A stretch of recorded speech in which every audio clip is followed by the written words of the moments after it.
Hello and welcome to the FLNG News Brief. I'm Army Staff Sergeant Carmen Fleischmann. The Adjutant General of Florida, Major General Michael A. Calhoun, welcomed senior leaders from U.S. Army South and the Arkansas National Guard, as well as representatives from our Central American partner nations of Honduras, Guatemala, and El Salvador to Camp Blanding Joint Training Center. General Calhoun said the main focus of the visit was to demonstrate the capabilities of our counter-drug program and build better relationships for future missions. Following an aerial tour of the base, they watched the Clay County SWAT team navigate through the live fire exercise shoot house. The 3rd Battalion 20th Special Forces Group gave them a demonstration of helocast and convoy live fire operations, then allowed them the opportunity to get familiar with the weapons mounted on the vehicles. Camp Blanding wasn't the only place where partnerships were strengthened. Sergeant Christopher Milbrodt traveled to Brooksville, where Company B, 1st Battalion, 185th Aviation Regiment, trained with local law enforcement and emergency responders on an active shooter exercise.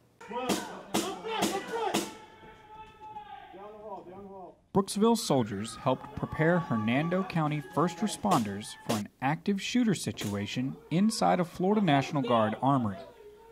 Wednesday's exercise allowed everyone to practice the skills needed to protect our soldiers and the community while building a partnership between agencies. You know, they need training just like we do as soldiers. So they're our first responders. They're constantly on duty just like we are, but you know, here they're living and breathing it every time they get in a squad car and patrol car and have to react to a certain scenario such as active shooters. This exercise helps everyone identify areas that need more practice as well as learn each other's capabilities. We appreciate every opportunity we get. The Armory here has offered us the chance to come back and train anytime we want.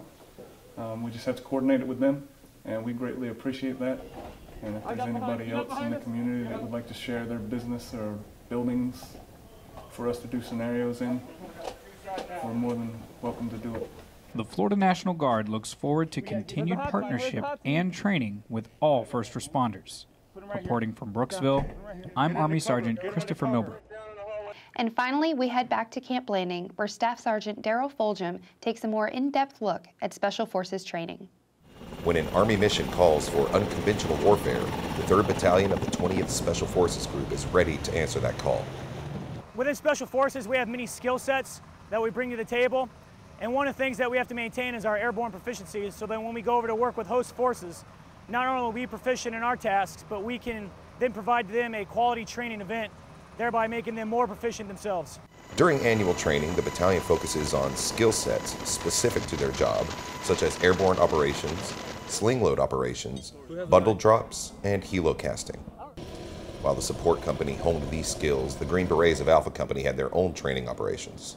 They have a broader pool of talent and skill sets to choose from that they didn't have before. So that's something new over the last 2 to 3 years that they get to use to help them accomplish the mission. So a lot of times when they go out and they're in a remote area, they'll take a mechanic or they'll take a cook or they'll even take one of our engineers out there to basically run their team house while they go and conduct ops. Even though the battalion is always ready to answer the nation's call, they're also a Florida asset. When state emergencies occur, they can assist. National Guard soldiers bring a lot of extra activities to the table. Many of our officers are SWAT team, police officers, corporate bankers, chemical engineers. We've got guys that own local businesses, so we bring a lot to the table by way of experience and education.